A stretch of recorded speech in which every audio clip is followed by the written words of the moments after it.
ஓரேஞ்சல் புயல் காரணமாக கடுமையாக பாதிக்கப்பட்டுள்ள விழுப்புரம் மாவட்டம் அரகண்டநல்லூர், வள்ளலார், திருவள்ளுவர் தெருக்களில் உள்ள பொதுமக்களுக்கு கெட்டுப்போன உணவுகளை வழங்கிய சம்பவம் அந்த பகுதி மக்களிடையே பெரும் வேதனையை ஏற்படுத்தியிருக்கிறது.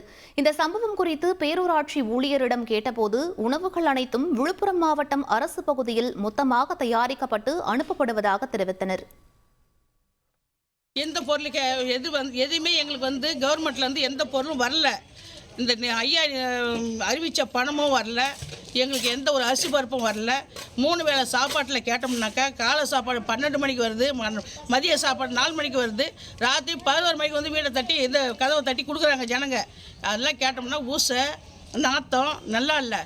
எங்களுக்கு இதை கேட்டோம்னா நீங்கள் வேறு எங்கேயா வாங்கி சாப்பிடுங்கன்னு சொல்கிறாங்க. கவர்மெண்ட்டில் இருந்து வர பொருள் எங்களுக்கு எதுவுமே எங்களுக்கு கைக்கு வரல. அரசு அதிகாரிகள் பார்வையிடவில்லை, நிவாரணப் பொருட்கள் வழங்கவில்லை என கூறி விழுப்புரம் மாவட்டம் தேவனூர் ரீல்ஸ் ஸ்வைப் பண்ணது போதும், இப்பவே கண்டென்ட் கிரியேட்டர் ஆகுங்க. டிஜிட்டல் கண்டென்ட் கிரியேட்டர் மூலமா மாசம் பல லட்சம் ரூபாய் சம்பாதிக்க முடியும். எப்படின்னு தெரிஞ்சுக்க ஃப்ரீடம் ஆப்பை டவுன்லோட் பண்ணுங்க.